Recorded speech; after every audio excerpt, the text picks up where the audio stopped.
My old friend Brett Norsworthy, WHBQ Radio in Memphis, Tennessee, covers Ole Miss, among many other things. But, Brett, one of my favorite parts about bowl season and all this stuff is that, without planning it or knowing it, you get to run into old friends like you. We've known each other for a long time, going back to Super Bowls of days past, maybe all the way back to Indianapolis in that Super Bowl. And we get to catch up here after the holidays, and hope you had a good Christmas. I know you're on your way to NOLA right now. Thanks for hopping on the show.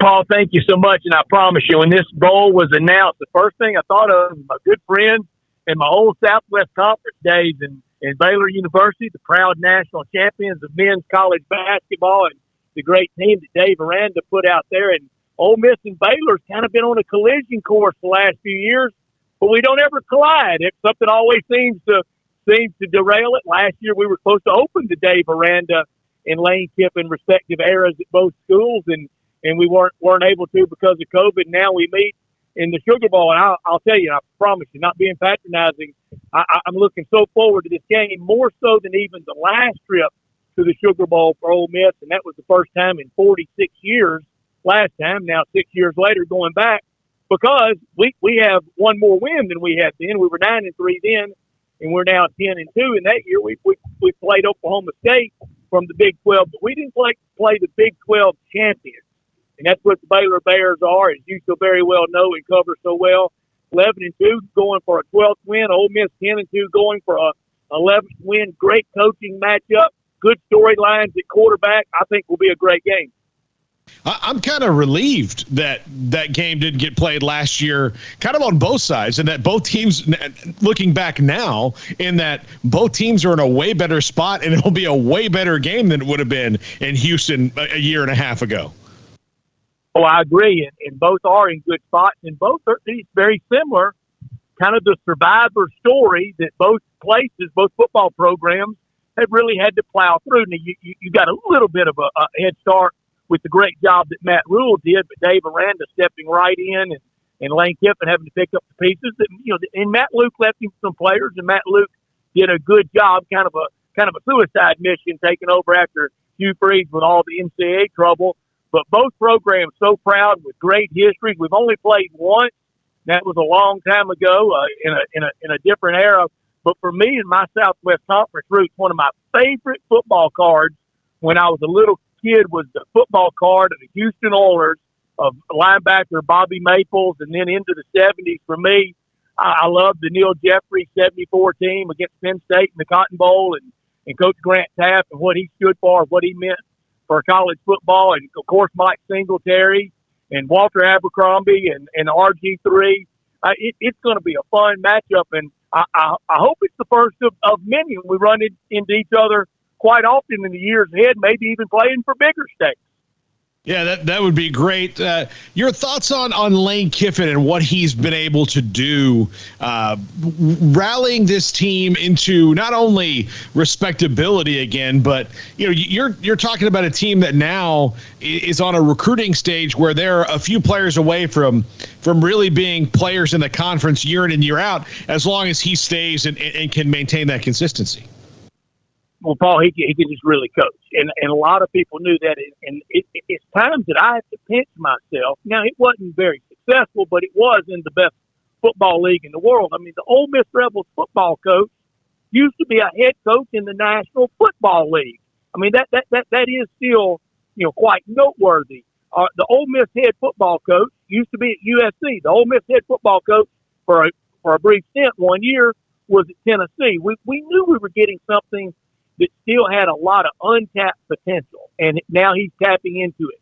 If I had to dub from here on the rest of Lane Kiffin's football story, it would be dubbed, I'm all grown up now. And the football world is learning that the kind of the boy genius is now all grown up and really doing a great job. He tapped into, wonderful play from Matt Corral at quarterback. Florida had him. Dan Mullen didn't want him. Matt Luke took him. And I wonder, I bet Dan Mullen would like to have a redo on that one with his quarterback woes this year with the Gators and what it ultimately led to for him. But we got Lane Kiffin win the Outback Bowl last year against Indiana. Now, they were shorthanded, but so were we in that bowl game. They were without their great quarterback, Michael Penix, but we were without about 6 different skill position players, and really just had to be a menagerie, a hodgepodge, like a lot of these rosters are now. And Coach Kiffin sits at 15-7 after 2 years, and if you'd have told me that on the day he was hired, I promise you I would have signed up for it. A lot of players, Baylor doesn't have any opt-outs. Nobody's leaving, even though they've got guys whose eligibility is up. And Ole Miss, the same thing. Is part of it because this means so much to the program, and this is something that on the national stage for Ole Miss, not even for the guys who are opting out, because most of the guys who opt out, not playing in the bowl game doesn't hurt them one way or the other. But for the team, this is kind of what they were shooting for the whole time. Well, it speaks a lot to the two respective head coaches, Coach Aranda and Coach Kiffin, and what they're building, what the inculcation of things in their program and what they're going to be about for the future. And the future for both, very, very, very, very bright. But when your best player, when Matt Corral says, I'm playing in the bowl game, it'd be hard for somebody else to then opt out. And it wasn't anybody else really close. We'll see. As I said, the rosters are always kind of constantly in a state of flux these days, as we know across sports. But Saturday night's going to be fun at the Dome, one of the great settings in all of sports. For a place that's only 46 years old, the Louisiana Superdome, Caesar Superdome, it's one of the cathedrals of sports. It has literally hosted everything you can think of in sports, from Final Fours, Super Bowls, to the Great Sugar Bowls, to national championship games, SEC basketball tournament, and in the late 70s, it hosted the Winn-Dixie Baseball Classic that our play-by-play announcer, David Kellum, did the games on. I didn't know about the Winn-Dixie Baseball Classic. Yeah. But yeah, the Superdome, it's one of those wild places. I will warn you, I mean, Brett, and you probably know this. I didn't know the last time we went there because when the Super Bowl was there, Smokey went, and he sat in auxiliary, and so he didn't have the problem. But the press box is open air, and it's underneath the air conditioner. So you gotta bring a fleece so you don't freeze to death. Yeah, I was with him, and that was the Super Bowl. That was Super Bowl 47 when the lights went out. I was with Smokey, and my mother was convinced it was a terrorist attack. She was calling one of my nephews, one of her grandchildren, text Brett, tell him to get out of there now. It's a terrorist attack. And I thought, oh no, Mother, you've watched too many editions of 24. But I was with Smokey, and it was the frozen tundra up there, and you're closer to the rover on Mars than you are to the playing surface. Yeah, you certainly are. You certainly are. Well, Brett, for Ole Miss, in this, they did okay in recruiting. They did well. Lane Kiffin's making inroads there. Matt Corral is leaving. He's probably going to be the first. I would think he's probably going to be the first quarterback taken. I mean, you might flip a coin between him or Kenny Pickett, but it's probably Matt Corral. How do they replace him on the roster going forward next year? Seeing everything he did for the team this year. The quarterback for Ole Miss on opening day next fall against Troy next September is probably not on this roster. Just being candid and forthright with you, I think they will have plenty of good options after the bowl's over to have a transfer quarterback come in, and we're hoping at Ole Miss, that'll be a year or two guy and try to land Arch Manning in a few years with his very ballyhooed recruitment. But I trust Lane Kiffin at that position. Whatever we put out there next year, however it is, we're going to miss Jeff Levy, and he's really, really good football coach, and I wish him so well at OU. And he was my favorite. He's my favorite guy on this staff. I just love Coach Levy. I know a lot of people at Baylor know and appreciate him. But Lane Kiffin, I trust him wholeheartedly at quarterback and on the offensive side of the ball. And the job that DJ Durkin did, really from the Alabama loss on and even the Arkansas win on, the defense got better, and it had to. It was a sieve against Arkansas. It was really fortunate to win that day when they couldn't convert the 2-point play on the last play of the game.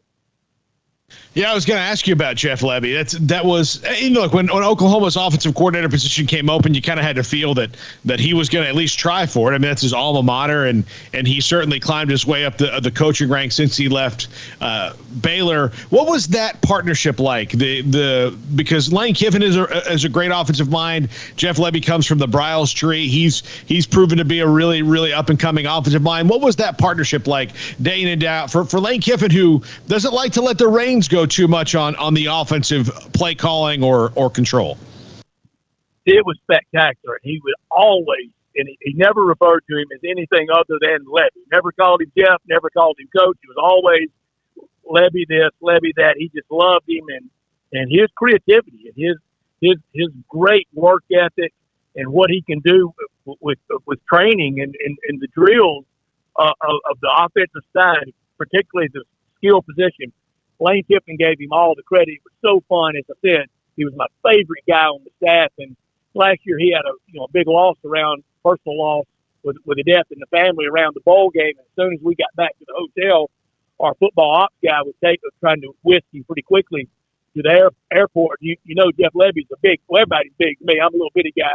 But Jeff Lebby gave me a big old bear hug, had tears in his eyes. And I told him, I said, thank you for the great job. And I'm very sorry for your loss. And always fun to be around, always straight shooter with us. And we know this is just a year or two thing at OU on the Brent Venables staff before he's head coach somewhere.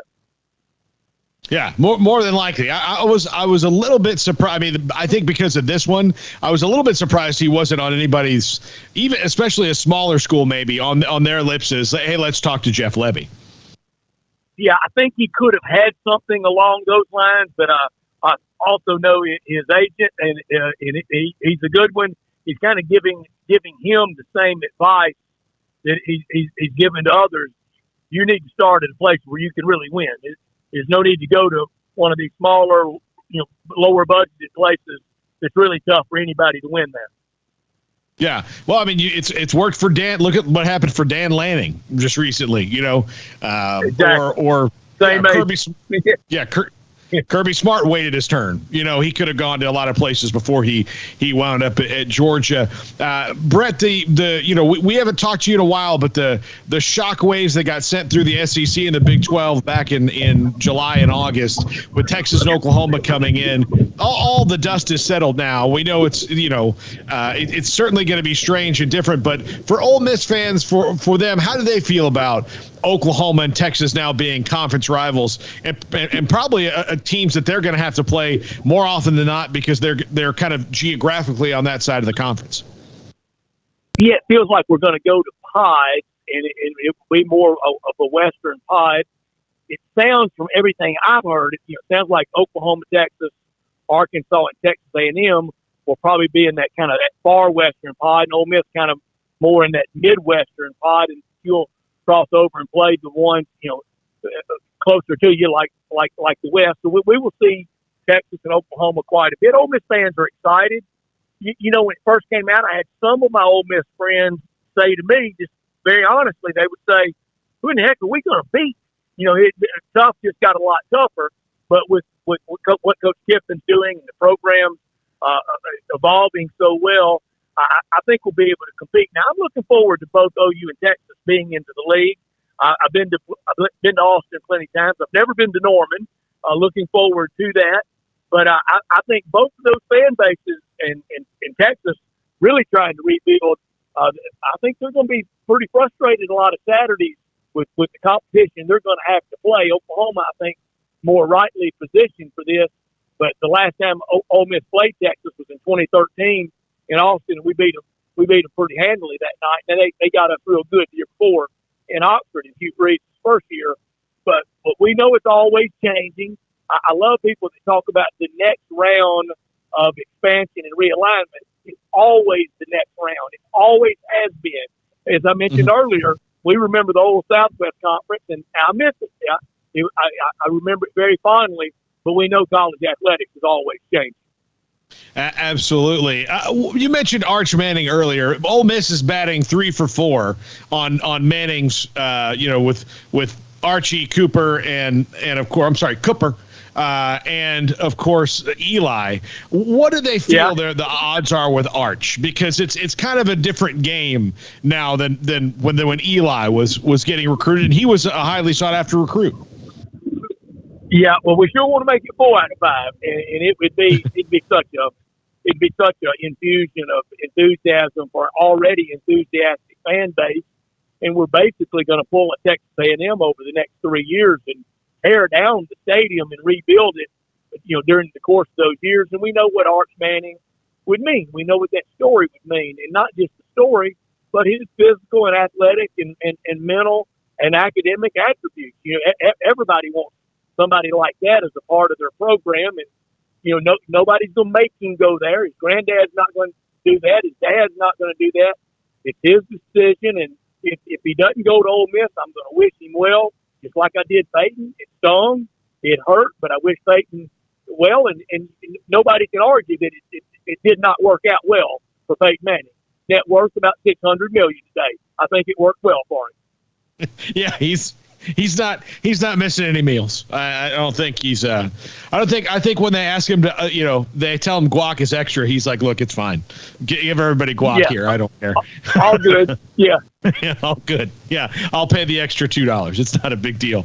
Well, Brett, I'm certainly looking forward to the game on Saturday. I'm looking forward to seeing you. It's been a couple years because Super Bowl's obviously derailed. Now, Smokey and I went to Tampa last year and essentially sat in a room by ourselves. So we're kind of overdue to see some of our old buddies. Well, I'm ready to see y'all as well, and we're already haggling with the NFL, kind of the same drill. I think Los Angeles is going to be difficult to deal with for Radio Row this year, but I have missed you guys, I swear. Just like we started this interview, the day it was announced, I said, good, I get to see my old buddies from Central Texas, and it'll be a lot of fun, and sure will be fun. Sugar Bowl is one of the great experiences. I've been to 2 previous, one with Ole Miss. I went in 92 for the Alabama-Miami game, for Sugar Bowl games, and just one of my favorite towns and favorite games, and my Southwest Conference roots. I can't wait to see my friends from Baylor. Brett Norsworthy, WHBQ Radio in Memphis, and of course Ole Miss covers them like a blanket and does the games. So great to have Brett with us here on Sikkim 365 Radio. Brett, we'll see you in NOLA, buddy. You got it, Paul. That's Brett Norsworthy. This is Sikkim 365 Radio. David Hellman of DallasCowboys.com is next.